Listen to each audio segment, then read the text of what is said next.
আসন্ন জাতীয় সংসদ নির্বাচনকে ঘিরে উত্তেজনা ক্রমেই বাড়ছে। রাজনৈতিক মাঠ এবং একের পর এক সহিংসতার খবর, আর সেই প্রেক্ষাপটে সর্বোচ্চ সতর্ক অবস্থানে রয়েছে বাংলাদেশ সেনাবাহিনী। সেনা সদর জানিয়েছে, আগামী জাতীয় নির্বাচনে আইন শৃঙ্খলা পরিস্থিতি নিয়ন্ত্রণে রাখতে এবার মাঠে নামছে 90,000 থেকে 1 লাখ সেনা সদস্য, যা দেশের নির্বাচনী ইতিহাসে সবচেয়ে বেশি সেনা সদস্য মোতায়েন হতে যাচ্ছে।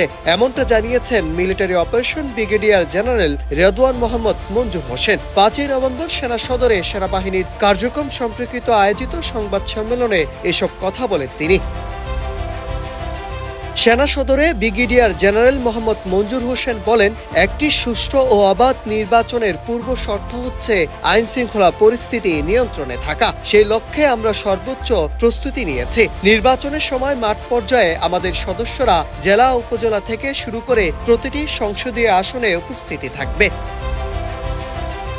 তিনি আরো জানান, সেনাবাহিনী ইতিমধ্যেই নির্বাচনী পরিবেশ শান্ত রাখার জন্য প্রয়োজনীয় প্রস্তুতি গ্রহণ করেছে। জেলা উপজেলা পর্যায়ে এমনকি প্রতিটি সংসদীয় আসন ভিত্তিক ক্যাম্প স্থাপনের পরিকল্পনা রয়েছে। এসব ক্যাম্পের মাধ্যমে স্থানীয় প্রশাসন ও অন্যান্য বাহিনীর সঙ্গে সমন্বয় করে আইন শৃঙ্খলা পরিস্থিতি স্বাভাবিক রাখার কাজ পরিচালনা করবে বাংলাদেশ সেনাবাহিনী।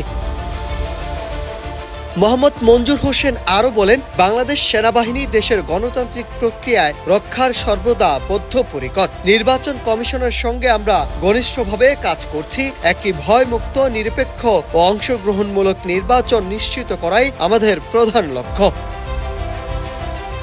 বিশ্লেষকরা বলছেন, এত বিপুল সংখ্যক সেনা সদস্যদের অংশগ্রহণ নির্বাচনকে আরো নিরপেক্ষ ও অংশগ্রহণমূলক করতে গুরুত্বপূর্ণ ভূমিকা রাখবে এবং ভোটারদের আস্থা ফিরিয়ে আনবে। এদিকে নির্বাচনের সময় সেনা মোতায়েনের এই উদ্যোগে নির্বাচনী মাঠে একদিকে বাড়ছে স্বস্তি, অন্যদিকে তৈরি হয়েছে নতুন উত্তেজনা। শেষ পর্যন্ত এই বিশাল প্রস্তুতি কতটা ফলপ্রসূ হয় তা দেখার অপেক্ষায় এখন পুরো দেশ।